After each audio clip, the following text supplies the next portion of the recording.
This is so exciting. We're bringing back sports because of the NFL draft, and now we've got Phoenix Rising soccer coach Rick Schantz. We're super excited to have you on, and president of Shea Homes, Don Murphy. Thanks for being here. You're a superstar in the real estate industry, and we really appreciate you coming on and talking to us about what Shea Homes is doing. Elliott Pollack, superstar economist, best of the best. Dr. Lewis, you've been with us before, emergency room doctor. God bless you. Thank you for being on the front lines, and thanks for coming back. My law partner and the director of our family law department at Rose Law Group, Kaine Fisher. Thanks to talking about family dynamics when you're all cooped up together. And my co-moderator, Court Rich, my partner at the law firm as well, who can't get a word in edgewise, but we're really excited to talk today. We want to continue to focus on opportunity, and I want to start off with Rick. Rick, the Phoenix Rising is the highest level professional soccer team in Arizona. It competes in the United Soccer League Championship, which is 36 teams across the United States and Canada. And as a head coach, Rick you're a homegrown hero to soccer fans. You were raised in Yuma, and you've been nationally coaching. And in fact, this last year in 2019, you were Coach of the Year. Also, I kind of want to harken back to last season, where you guided the Rising through a winning streak of 20 straight wins, breaking every record across the globe. And that's not an exaggeration. You won the 2019 Supporter Shields for having the best record of the entire league. So that's just awesome. I wanted to maybe just start it off with ignore the virus and talk to us about that last season for a second. Can we just do that? Because that was amazing, 20 straight wins. How'd you do that? First of all, thank you so much for that. I haven't really thought of what I have accomplished in those type of terms, but that's kind of makes me nervous about where I go forward now. So last season was magical, would be the best way I would describe it. As far as world soccer or football, as we call it, the team accomplished some things that it's just unheard of. To win 20 straight games, not many coaches have ever done it at any level, let alone professional soccer. And people ask me all the time, what were you doing? What was it that made it so possible for us? And most of it, I could say, I just don't really know. I know that we had a plan going into every game. We had a plan going into the season. And once we broke the record, which was at the time, I believe it was 11 games.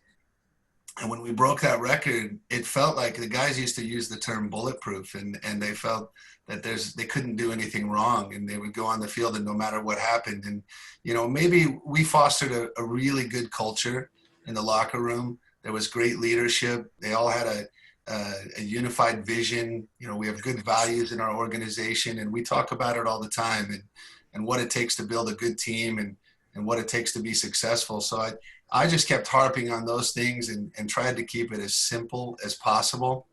I've always kind of, grown up with the idea that keep it simple method, and we really focused on what we just did well in every game, what we could do. And there were some moments there where I almost was hoping that we would lose at some point so we could take the pressure off the team from the press and the media. But the guys really they had different thoughts. But it was an exceptional season, something I'm really proud of, and can't wait to get them back out on the field. Coach, tell me, it's just phenomenal. What did you say to them? What would you say when they were going out onto the field? What were your parting words? What was something give us some inspiration. Tell us what you did, because it obviously was incredibly effective. So each game, I have about a 10 to 15 minute window before they start the warm up, where I give them the last words they'll hear from me, kind of the motivational speech. And every week I look for something specific. Whether it's an opponent that we've lost to or something that's happening in the world, we have players from all over, from Spain, from Africa, from England, we have from Russia this year. So I try to find something that is happening in the world that I can use as a motivational tool. So probably the most motivating factor our team had last year was that dollar beer night streak. It really took on something worldwide. You know, Sports Illustrated was calling, ESPN wanted to do articles, and the players kind of thought it was mythical. So one night we were going out to play a game, and I was in the locker room and I was trying to decide, what am I going to say? And it was last minute. And our GM said to me, hey, you should chug a beer in front of the team in the locker room. And I couldn't quite bring myself to do that, but I had put this Bud Light can in my jacket. I walked into the locker room and I'd given them all the spiel about the tactics and what we need to do to win. And I'm really into this and I'm really motivated. And I ripped my jacket open. I pull this can of beer out and I said, what does this mean? And I was hoping they would say, we win on dollar beer night. And one of the players yelled out really loud. He said, immortality. And I just walked out of the room. And from that moment on, we kind of joked that immortality it was kind of our way of going through the season. So you try to find these moments. And every coach I know is similar, that the players can kind of gather around and be motivated. But there is nothing more motivated than our fans. When we go out on the field in Arizona in the summertime and it's 100 degrees and we have 7,000 people, it's pretty motivating. I don't have to do a whole lot. Well, raise your hand out there and you can look around at the lunch crowd if you've attended Phoenix Rising and you've participated in Dollar Beer Night. And if you want to harken back to those memories, very good. Okay, that's great. Great. Keep your hand up if you're actually wearing dress pants right now. I got you, right? I got you. A couple of you guys. I know you've got your gym shorts on. I know you do. Okay. Don Murphy, president of Shea Homes. You were a soccer fan and maybe a soccer player and a soccer coach. We have a lot of coaches. You certainly didn't rise to the level of Rick Schantz coaching, but you certainly have with home building. So talk to us a little bit about what does the market feel like? How many Arizona communities do you have? And are there any that seem less affected by this, more affected? Is it a regional thing? Give us your thoughts on that. Well, thanks, Jordan. First of all, I'd clear up that I wasn't much of a soccer player and was even less of a soccer coach. So I have two daughters that were competitive soccer players. One's playing currently at Cal Poly. I'm a big soccer nerd, so fun to be on with Rick. And as I told him before we started the call here, my Shea comrades told me not to embarrass myself because we have a lot of Phoenix Rising fans out there. So I'm going to be on my best behavior. Related to what we're doing at Shea, we typically have around 14 communities open and running at any given time. We actually are down from that today just by pure coincidence. And if we're ever going to be a little bit light community-wise, maybe this is not a bad time to do it. But we always had a little bit of a gap in our land inventory in late 2020 and through 2021. So again, I had sort of joked with the team over the years that maybe we'll quote unquote get lucky and the inevitable downturn will happen when we're light on land and we'll look really smart rather than just having missed an opportunity to fill the land pipeline a little bit more. But we close about 500 homes a year. We used to close a lot more, but we've transitioned to more of a move-up home builder. And as far as our communities, they're all doing well. And it's really amazing how in the first 2 months of the year, we were talking about actively how to slow down our sales. And that was really through raising prices and ensuring that we had limited lot releases out there. Because our sales pace is actually higher than we wanted it to be. And boy, how times have changed in a short 6-week time period. As far as what's been affected the most, it's really the higher end communities. And that's just simply because they're a discretionary buyer. The folks at the high end already have a nice home to live in, and in many cases have several, especially when you're talking about multi-million-dollar homes like our Azure community. So those folks have hit the pause button a little bit harder than our more move-up, moderate-priced communities. But on balance, so far, they've all held up pretty well. We have a very strong and large backlog, as do most builders here in Arizona, just simply because of the strength of the market in 2019 and the first couple of months of 20. And so far, the good news is that we're hearing from our customers that they want to move into their new homes. So as long as they have the ability to move in and they have a job and they can perform financially, the messaging we're getting loud and clear is they'd like to move forward and move in. And in fact, the number one question we get about COVID-19 is really, is this going to slow down my home at all? And or is there any way to expedite my closing? I think there's some nervousness as far as how long this lasts. And I think certain folks, because of an uncertain lending environment, would like to actually get in sooner than later. All that said, we're watching our backlog very, very closely. And with the uncertain mortgage and lending environment, it's something that we talk about a couple of times a week. But so far, our backlog is held together pretty well. And I think folks here in Arizona, for the most part, relative to the rest of the country, feel, in relative terms at least, good about the state and our general future here. Thanks, Don. Well, I appreciate that and the leadership that you have over at Shea. Dr. Lewis, you are on the front lines, and we thank you for that. And in fact, I think today you're actually at the hospital right now talking to us. So we really appreciate you taking the time for this to talk to everyone. What are you seeing now? We heard there was maybe this week would be the peak. Are you seeing that? What do you think is going to happen next? Give us your thoughts. As far as our volumes at the hospital are concerned, they haven't changed much. We're still seeing COVID. It's still coming in, but it's not in the volumes. We never reached the volumes like New York or New Orleans or Detroit. But theoretically, the peak is now or close to now. However, the peak for hospital usage is now predicted to be May 22nd. And so people are still getting sick and they're still needing our care, but overall hospital volumes are down, at least locally here. Across the country, it's the same. There are hot spots, but for the most part, it's trending down.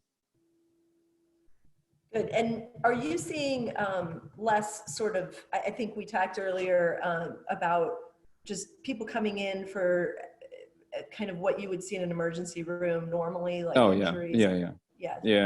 Our volumes are down close to 50%. And it's people aren't coming in. And the ones who do come in say they're scared to come in. And they just want to be discharged, even the ones who need to be admitted. So overall, everything is down. I think that's not good for the community. I think there are people out there suffering. People are having heart attacks and strokes, and they're not coming in because they're scared of this COVID, which is unfortunate. That is unfortunate. What would you say to those people? If you're suffering from something else, is it the hospital's a very safe place because of the cleaning and all the things that you're doing? Or yeah, how do you yeah, I would say in general, the hospitals are safe.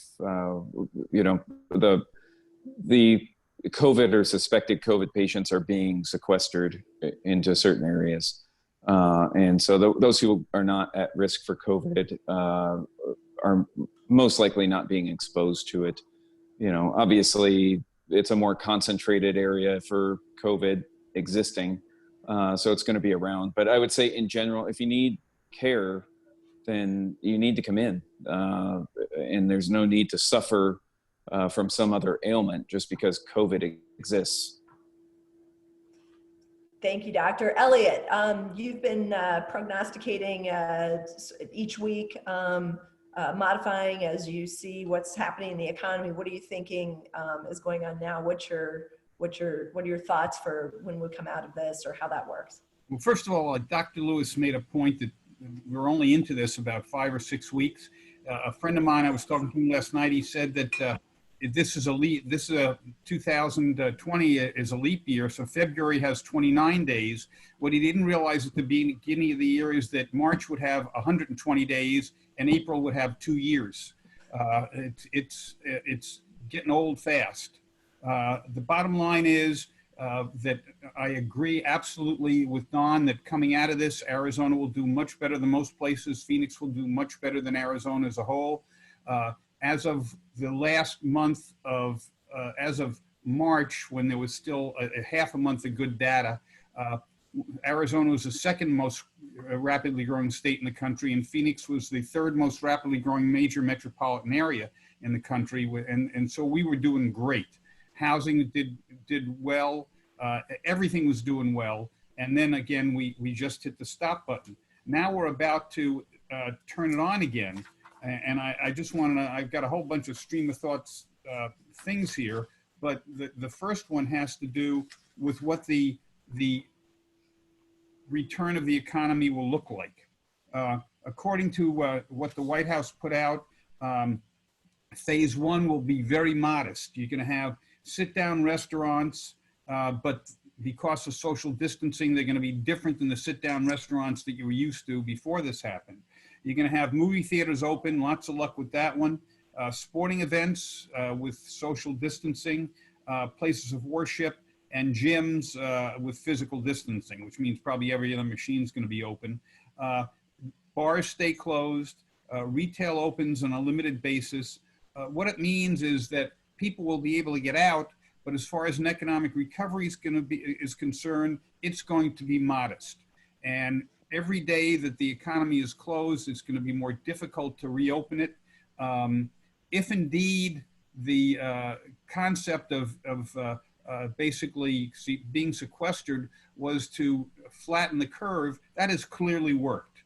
So perhaps it is time to get out there piece by piece and see what happens to the numbers, and then people can make their decisions.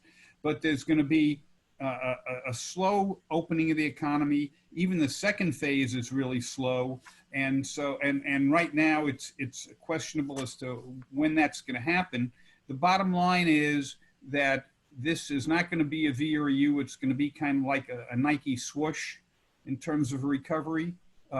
It's going to be fast until you hit the supply chain problems, where essentially you don't have enough goods and you don't have enough retail stores. Probably 20 to 30% of small businesses will not reopen. It's too late. And the bottom line is that it's going to be a tad on the slow side, and it's going to be difficult. The sooner we get into it, the better. Now, I'm going to give you some data that I told you 2 weeks ago to ignore, but you know, that's what economists do. The average week initial claims for unemployment insurance in the U.S. on the 7th of March that week was 211,000. Since then, it has averaged about 5.5 million per week. Okay, so a huge jump. In Arizona, the week of March 7th, it was 3,300 initial claims. That's just people switching jobs.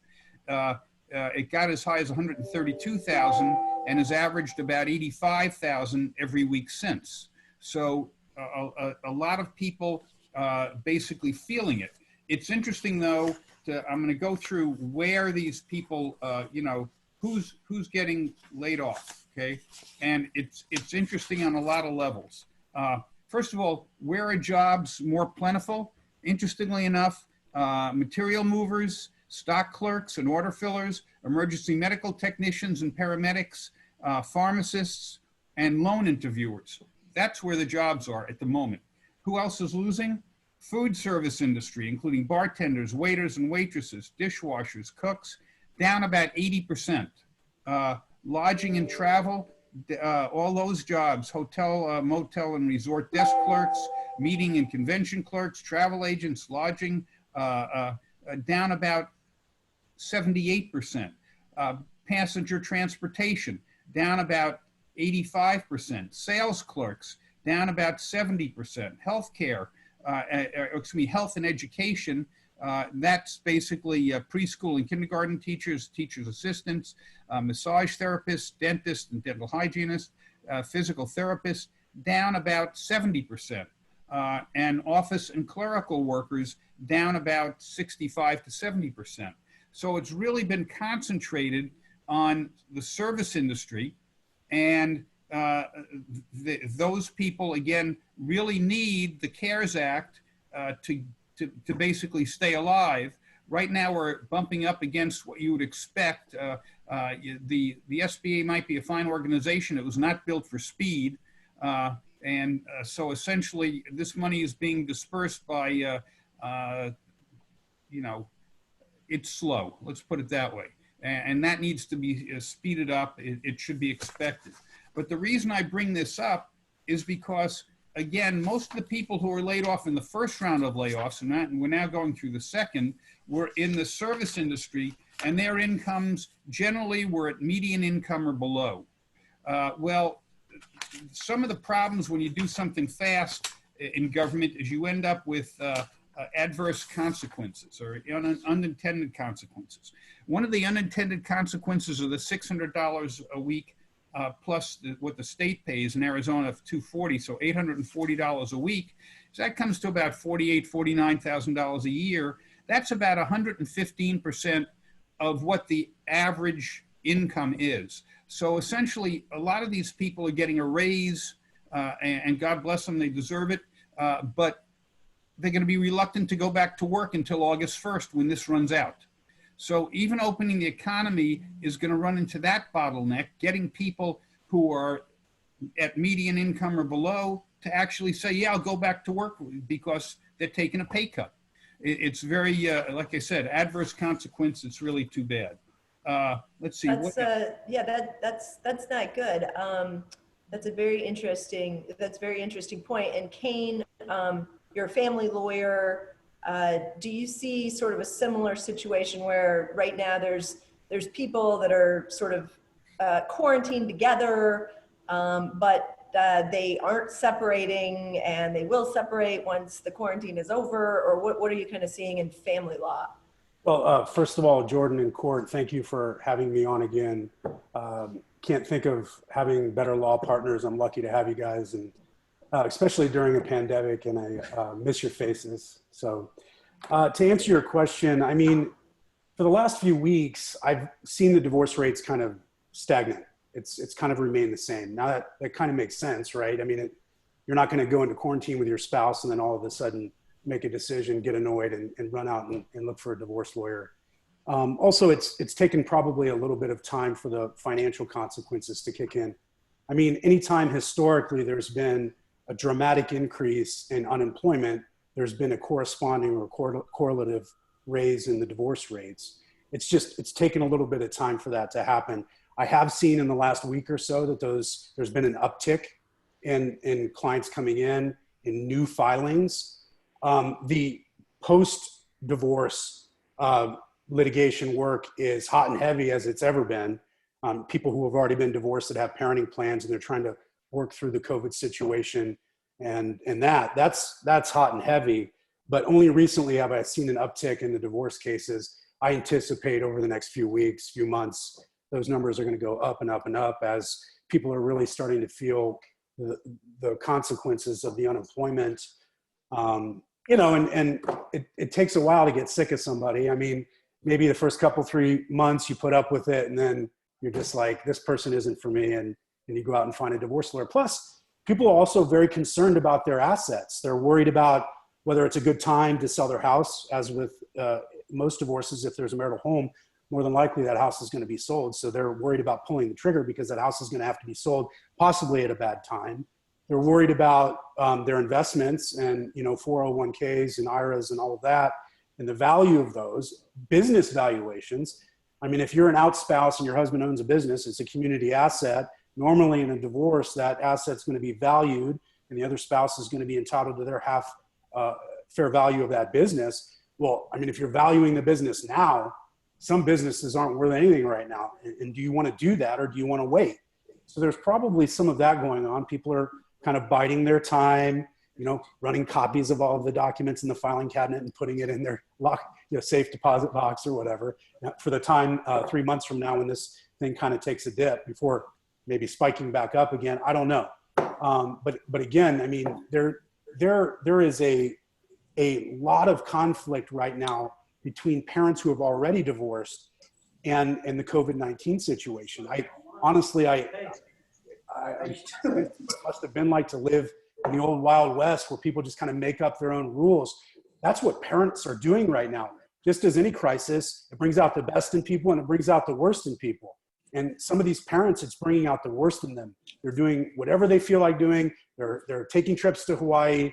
They're doing whatever in violation of the parenting plan. They're not allowing the kid over to the other parent's house because they're worried about exposure and all these sorts of things. So I'm staying very busy trying to negotiate and help my clients negotiate and navigate through these tough times. And now with Governor Ducey possibly relaxing the stay-at-home order as we go on over the next 3 or 4 weeks, that's going to create a whole other wave of parents in conflict fighting about whether the kids should be able to go to the movie theater on dad's time or on mom's time, or whether, I don't know if baseball is coming back, but should we go to a baseball game or should the kids continue to play Little League? Well, so, let's go to a soccer game. And did you see how we did this? By the way, Kaine is also a championship Little League baseball coach. So we have lots of coaches on today. Did you see how we did this? We went from uplifting sports down to negative economy, negative health, and then we ended with divorce. So it just crash and burn. That's how we did. That's how we positioned this. No, I'm just kidding, Kaine. Okay, and then I'm going to go to Court. He's got lots of questions, I know. And you can see he came out of his laundry room today. He came out into the outside world, right, which is cool. I saw Alicia Keys played the piano on CNN yesterday and sang in her laundry room because of acoustics. And I thought maybe she copied you, but in any case, you dogged that. That's why I was working from there originally. Yeah, the acoustics are great. That's what it was. Okay, so let me just ask, Coach, what are you doing right now to train those athletes? What kind of measures are you taking? They certainly can't fall behind. And then Court, yes, I promise you can talk. Yeah, we're doing quite a bit actually. Our fitness coach, he runs 2 high intensity interval training sessions a week via Zoom with the players. So they've all been setting up their iPhones or their iPads and kind of walking away and doing a workout so we can keep track. We continue to do film study. So we've watched our first game. We've started to study other teams around the world and how they play and what we can learn from them. So we also do, each week we have an assignment based on one of our club values. This last couple of weeks we've been talking about integrity and what does integrity mean to the players now, and what they do when no one is watching, and how it will make us better when we come out of this. So for me, my job is to make sure to coordinate with the staff and all the players and keep them active, try to keep them on a regular schedule, not let them sleep till noon and eat poorly. We had a nutritionist this week come on with the guys on Zoom and talk about eating healthy foods for their immunity, and really just trying to do everything that we can to make them feel safe. As I said, we have players from all over the world. So we have guys that are being impacted in London, in Spain, in Africa, and it's a bit different there. And you try to have as much empathy as possible, but you still remind them that at some point, the light at the end of the tunnel is gonna be there, and we're gonna have to play soccer. And they're professionals. So they have to be ready. They have to be prepared. And so we do a lot. And to be honest, coming out of this, I think one of the things I've learned as a coach is Zoom has allowed me to be far more efficient. We've been able to do more film study at different times of the day, and the players seem to like it. And they're kind of taking an ownership in their own learning and studying of our system. So it's there's some good that's going to come out of this for us. And, whatever happens, I've told not only our ownership, but the fans that we'll be prepared. We're ready to go out and win trophies for Phoenix and Arizona. That's awesome. Jordan, I'm just going to jump in. So, Coach, I got a follow-up for you. You mentioned what your players do when no one is watching, but one of the sad things about sports right now is that I think a lot of people expect that, maybe when you go back to play live, there may be no one in the stands or limited people in the stands. And how's that going to affect how a game is played? And, you're trying to inspire your players with dollar beer night. Well, if there's no one there drinking them, how's it going to, have you thought a lot about that and what you do in that situation? Yeah, I guess the benefit we have is that in soccer, it hasn't, and I said this earlier, it's not We don't have multimillionaires, and these are guys that still, many of them are playing just because they love the game and they're so passionate about competing. You know, we have players, our ownership is fantastic, the best in the league by far. But there's still guys that are, you know, making $1,200 a month playing pro soccer, and they are doing it because they really love it. So I have to kind of reach down in there and find that passion and remind them that whether we have 7,000 fans or 100. And by the way, we used to travel to places and play against teams that would have less than 100 fans. So it's not totally foreign to our team, although we'd love the advantage of playing at home. So hopefully our league and club and everybody figures out a way to get through that somehow. And I know our ownership is working on it every day, and I trust that they'll have it. But the guys, I'm going to have to reach down deep to find that passion for the game to get them to compete. Well, the good news too is that your season won't start until 2021, late January. So that's helpful. Well, actually, there's talk of, you know, right now we've only missed 7 games, and that only equates to 6 weeks. You can add those 7 games anywhere in midweek games later on in the season. So I don't think we've completely given up on the idea of playing a full season. I'm hoping that maybe in July we can be behind closed doors or earlier, and at some point, you know, when it's safe, some sort of social distancing, and then eventually return to normal. But there are people that know a lot more about that than I do, and all I know is that our team will be ready, whatever it takes. Well, we can't wait. We can't wait to be able to see it again, live or even you know, on a Zoom or whatever it takes. Court, what do you got? Sure. Well, I was going to ask Dr. Lewis. I know you're live on location there.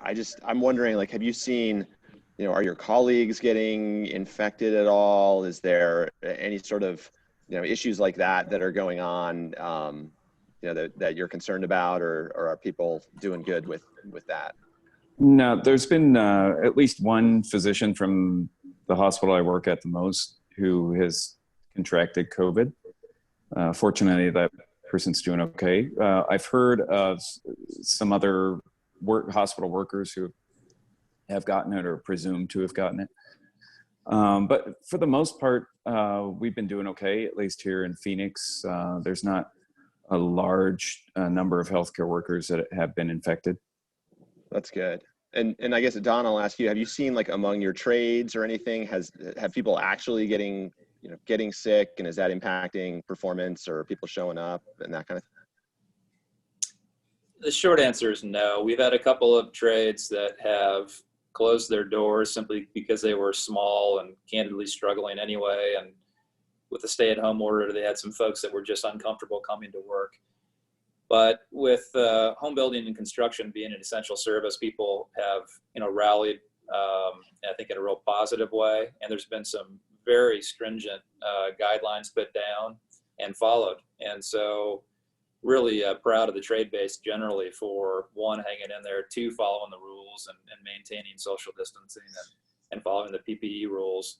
So overall, it's not been super impacted, and in many ways our communities are as busy as ever, but it's just different. They're definitely, when you drive through a community, people are spread out, people aren't having lunch together typically. So we have not been very impacted, and we have not heard of too many people being infected. There's been a few, but not too many. What of the various rules have you found to be sort of the most onerous, or are there ones that are, you know, adding cost even to the job because of you have to buy new PPE equipment or stuff like that? You know, fortunately, the equipment's not particularly pricey. It's really just more the governance and the supervision. So it's really just being more mindful out there of reminding people to put on the proper PPE equipment. And the latest has just been the masks. It's been a requirement in our communities that people wear masks. It's typically hard hats we're following up on and ensuring people are safe. And in this case, it's the additional of masks and then just distancing. So, you know, by and large, the impacts have been relatively minimal once people figured out what the rules were. And it's really just diligence in following them. I'm gonna jump in here, and actually, I think Paul Vander Veen had a really good question for Don and Elliott mainly, and that is, do you think that some of these food service workers and folks that are now unfortunately unemployed will jump in and help fill our labor gap in the construction industry? What do you think about that? Well, it's a great thought. We've been working as an industry to get more young people involved in the trades. You can obviously earn a great living if you're, a framer, a plumber, or electrician. And I think we need to restore honor in those trades and keep it from being a stigma. Everybody wants their kid to go to college. Not that we don't have a lot of trades that are college educated. Many are. So I think it's a great question. It'll be interesting to see. Our business is somewhat cyclical, as everybody knows, so there are ups and downs, and that's really the big knock on getting into the industry. But because of the trade restrictions overall, actually, there's been a natural governor in how many homes we can build, and as a result, we're in a much better position today without having overbuilt the market. And so I do think it's going to be steadier than it was in years gone by. There's been less boom bust in Arizona over the last 7-8 years versus what we would have had in the prime years before. So I certainly hope that's the case. I think there's great opportunity for people. And I think the other story we need to tell as an industry is ownership, because a lot of these folks without a lot of barriers to entry can actually own their own company and do very, very well. Good point. Elliott, do you have any comment on that? Remember, these people have skills. This is not an unskilled set of people. This is a highly skilled set of people. And so it's difficult to go from being a bartender or a waiter to putting up wallboard or framing a house. It's a different set of skills, and it takes a while to learn. So while I, like Don, hope that happens, I don't think in the near term it's going to help very much. Fair. Court, you got a question? Sure. So I've actually got for everybody. So I got a quick one for Elliott, maybe quick, but we might have talked about this before. I've been talking about this with my friends. You look at the stock market, you look at the S&P 500, it's within 3% of where it was a year ago today. How does that make any sense in the world to someone, you're just looking at what's going on out there. There's 30 million unemployed. Tell me about that. Is that false? Is it coming down more? What do you think? Well, I really don't think the 30 million unemployed means much. I think what means a lot is what people's expectations of a recovery are. And what that's saying is that people really are optimistic about what this will look like on the other side. Whether that is accurate remains to be seen. The stock market, as you know, is highly volatile. You'll probably get another shot at lower levels, but basically, what people are looking at is the incredible amount of pent-up demand that is building up and how that's going to be serviced at the other end of this. And people are apparently very optimistic about that to justify these levels. Great, thanks. So let me go back to the coach, because I love talking sports and there's just none of that going on these days. So, Phoenix and soccer make all the sense in the world. It's just a great atmosphere here. What's your experience? Describe Phoenix soccer versus other cities and other places in the country and in the world, and kind of what the feel is here compared to those places. And note that Court is the father of just an amazing 11-year-old soccer player girl.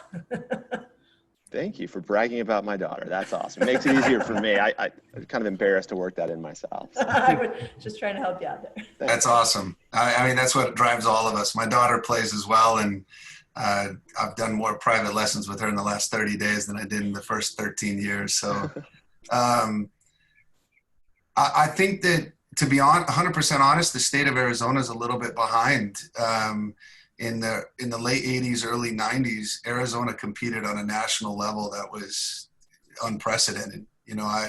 I told a story earlier that I think it was in the early 90s, Arizona was winning 14 of the 16 regional championships and annually had a national champion coming out of the state, and specifically Phoenix. There were youth clubs that were just so dominant that the big change, MLS and pro soccer came to the U.S. and Arizona wasn't involved.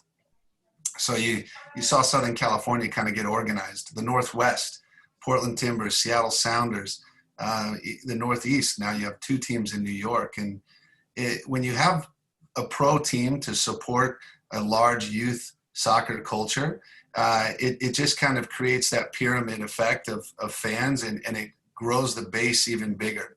And I think what Phoenix Rising has done, what we've seen is kind of put somebody at the top of the pyramid here in the state of Arizona. And it's starting to kind of organize and create a higher level of ability, but more for the novice fan and the novice player to be able to watch. I remember when I was 8, 9, 10 years old, like your daughter, I couldn't watch a pro soccer game live. I didn't see my first live pro soccer game until I was in college.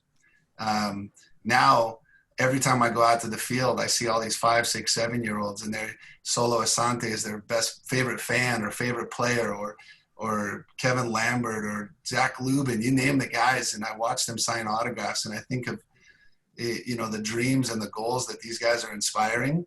That's what we needed. So to answer your question, we're there. We're on that cusp of something really special, and I expect that someday you're going to see 40, 50,000 fans in a stadium here in Phoenix watching Phoenix Rising, and hopefully I'll still be around. Just really quick, Jordan, I'm going to give it, hey, Jordan, I'm going to give it back to you really quick, but I got follow-up is, so how fast is Asante? Like, he's the fastest guy in the world when I watch him on the field. Like, do you have like a 40 time that I can use as a relative marker? It's crazy, right? So he's probably the quickest in 0 to 10 yards, but he's not the fastest on the team. Junior Flemings, we think, is the fastest. And he's running, all you mathematicians out there, I think he does 9 or just over 10 meters per second is his pace. So he's probably in the low 4s in a 40, if you equate that to the NFL guys. But there's NFL fast and soccer fast, and it's very different. And just a pitch for, I mean, anyone who's on this Zoom call who hasn't been to a Rising game, like, you got to go. It's the best ticket in town for sure. It's so much fun. Amen. Not only is the athleticism amazing to watch, but the atmosphere and the team, camaraderie is incredible. So your fans are great. Rick, just to follow up on that, and then I want to ask about the same question to Don. When this opens up, whenever this order is lifted, or when you are able to have some amount of fans or some amount of participation in the economy, what do you think is going to happen for the Rising? Oh, wow. That's a really good question, because if I told you I knew, I'd be lying, because no one really in the world of sports knows what's going to happen next. I do know that the plan is to be ready for anything. If it means that we start with small group training in a couple of weeks, and that kind of expands out to maybe 6 or 10 people at a time, I think a lot of it has to do with how we can control possibility of infection or the spread of the virus. So we're taking every steps that we can to plan and prepare. And then as far as the league and competition goes, I know that our general manager, Bobby Dooley, is working on that with the league. And there's been talks of behind closed doors, social distancing at games, testing of the teams before they play one another. So they're trying to come up with every possible scenario, but I think it really comes down to, what our great partners in the medical field suggest and what we do. It's all about the safety of the players at this point, and making sure that they feel good and safe in order to go on the field and compete. And then the next would be the fans. We don't want to put anyone in danger. Thanks, Coach. Don, for Shea Homes, I mean, what do you think happens when the order's lifted and people can go about their generally businesses sort of normal? What happens? Surge or not? Don't know what. Yeah. Jordan, I think it really just depends on how deeply people have been impacted. That's an obvious statement, but our business is pretty simple and straightforward. It's really driven by household formation, net in-migration, jobs, the economy, and then affordability. So in our case, people have to have a job, and they have to have a down payment, and they have to have the ability to close on a home. And so in our case, Elliott talked about the different phases of unemployment filings. And, obviously it's spot on. The initial folks were really hospitality, typically younger, lower earners. But the second phase of job losses and unemployment are really our buyers. And so the question is, how long does this last? how deeply have been people impacted as far as their savings and their ability to put down a down payment. All those sorts of things. Has their credit been damaged by missing payments? Those sorts of things. But by and large, we expect Arizona to recover quicker than other markets. We think it's a very attractive place to be. We hear loud and clear from our backlog that people want to close on their homes. We just hope they have the ability to do so. So, traffic has been off in our communities by design. It's by appointment only. We are only allowing one person in the home at a time. We're doing a lot of virtual tours. And obviously traffic leads to sales. So I do believe strongly that once things open up a little bit and we can have, small but a little bit larger groups of people walking through the homes and seeing a certain plan and falling in love with an area, certainly we think sales are going to come back.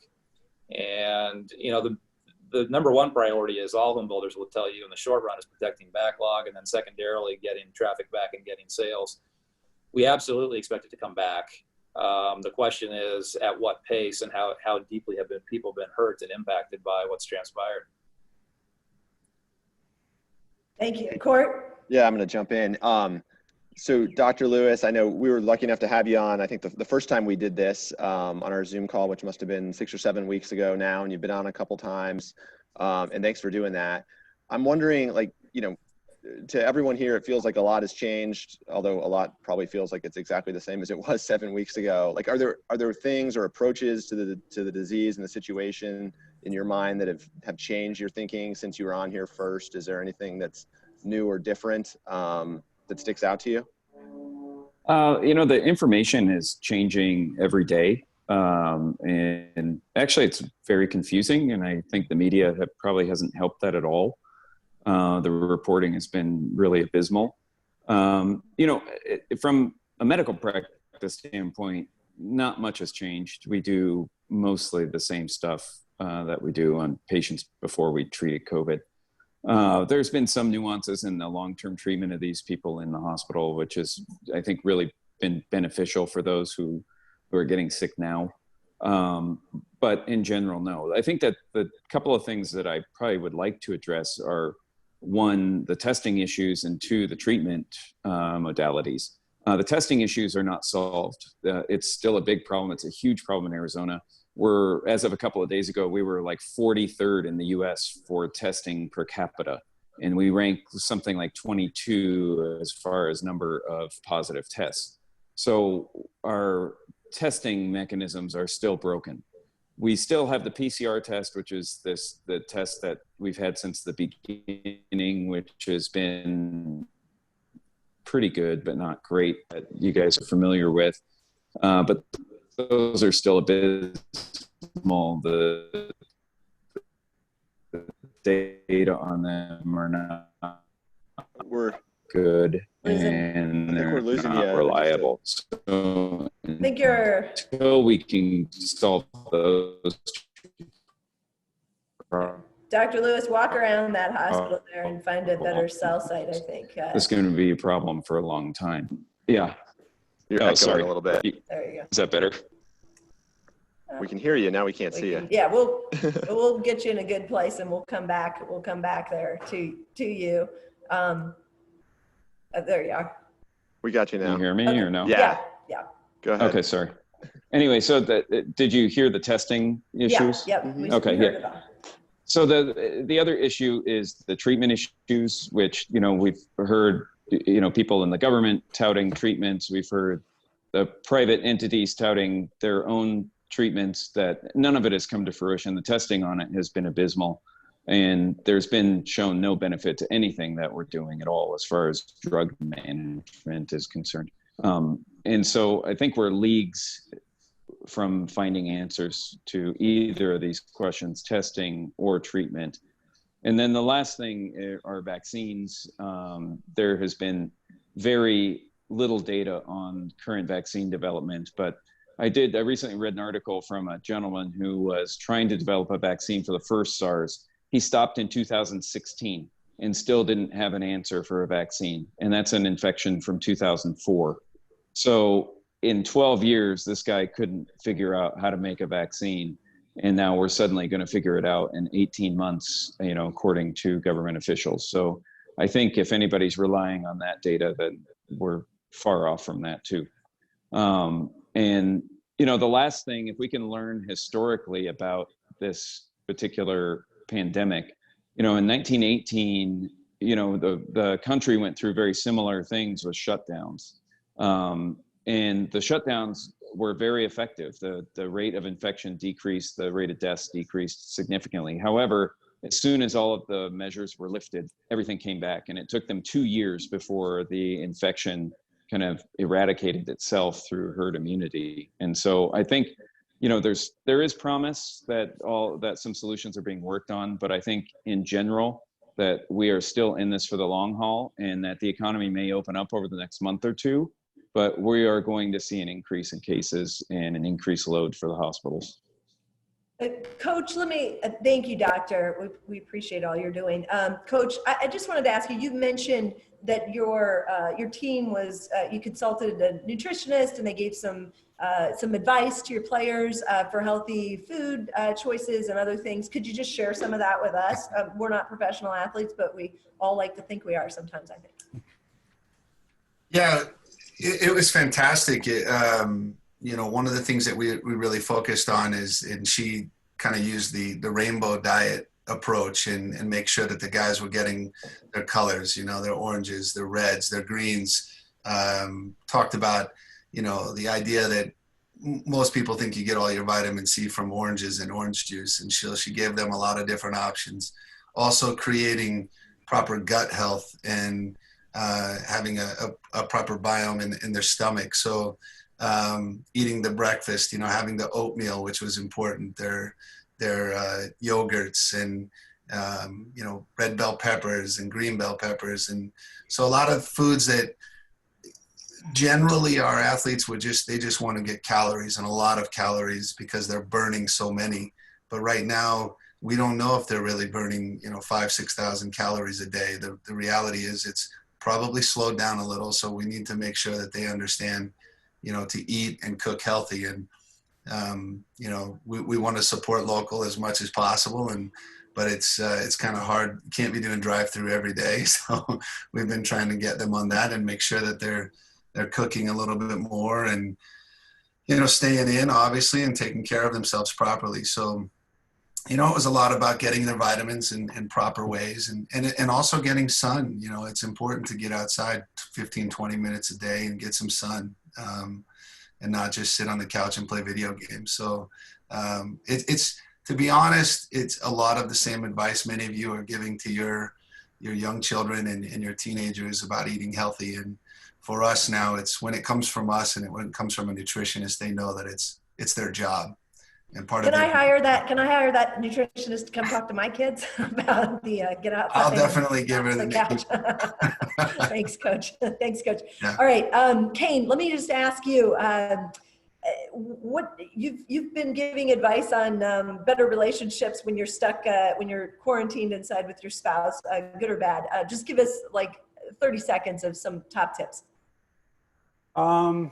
Be creative.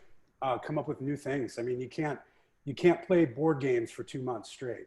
I mean, try something different. Involve your family in the house cleaning and the chores. I mean, I found that to be helpful. Share the responsibilities. I mean, I think that's pretty helpful. And, you know, take some time for yourself. You know, I'm a CrossFit guy. I like to go to the gym. Can't obviously do that. And I can only go bicycling so many times in a week, and I get a little bored with that. So you got to keep it fresh. You got to come up with new innovative ways to work out. You got to get some time for yourself. I mean, if you spend 24/7 with your wife and your 2 kids, or your spouse and your 2 kids, it's not a recipe for success for anybody. I mean, even if you had a roommate, you can't possibly spend every waking hour with that roommate and get along at the end of a couple of weeks. So yeah, just separate a little bit, find some hobbies, be creative. And that's about all I'm telling people. I mean, it's just about keeping yourself mentally healthy. Good advice. It's a trying time now. Yep. Thank you, Kaine. Very good advice. Hey, Elliott, quick question. Then I want to take a poll of the panel on what they missed the most, what they missed the least, and I will say that we have some great entertainment starting right at 1 o'clock. So don't hang up. Elliott, when's it going to come back? What do you think? What's your prognostication this week? I would think certainly by the end of this month or the middle of next month, the state starts to open up.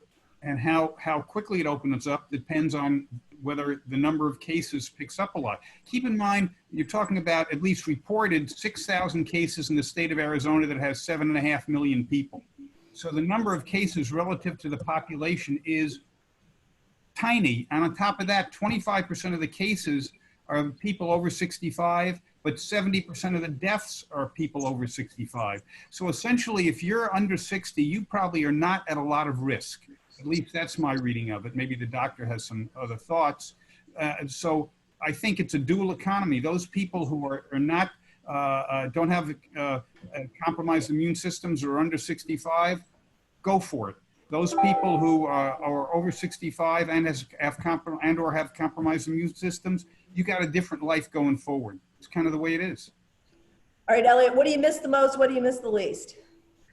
I miss getting out. I'm just, I'm tired of being housebound. Last weekend, we went up to, we drove up to Pine because there's a great pizza place up there. We drove up to Pine, Arizona to get some pizza and sat outside. And it was terrific being outside again. I really miss that more than I realized.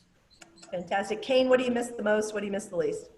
I miss going anywhere and not having to worry about getting sick. It's really weird. I mean, you used to go to the restaurant and go to the bathroom, come out, wash your hands, go sit down and eat. And now you got everywhere you turn, everything you touch. It's a weight on your shoulders that I don't particularly like. And I miss Little League baseball for sure. Boy, did I take that for granted. Some nights I'd be tired. I'd have court. I'd come home. I'd have to pack up my Yukon and put all the baseball stuff in there, and I wasn't into it. And now, boy, I wish I could do that again. And the thing I don't miss is spending $120 on gas each week. I live up here by Anthem in Tremonto area. My office is in Old Town Scottsdale. So I don't miss that drive. That's for sure. Fair. Dr. Lewis, most and least.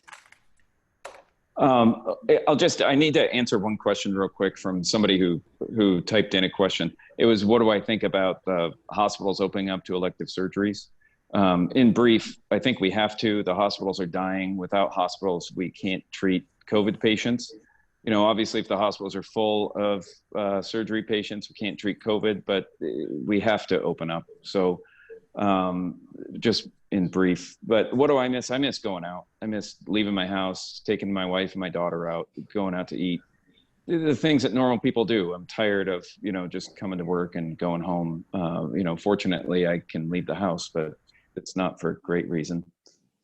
Fair. Don, what do you miss the most, miss the least? In most, just camaraderie. So really just working through, design or problem solving with my team, or going on group bike rides. I enjoy doing that.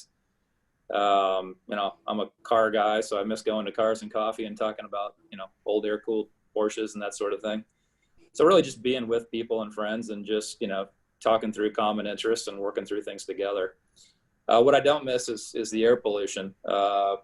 Getting out on the bicycle has been really, amazing to have that fresh air and see the mountains crystal clear. And even as a car guy, it makes me think that that good clean air is probably worth some good compromise.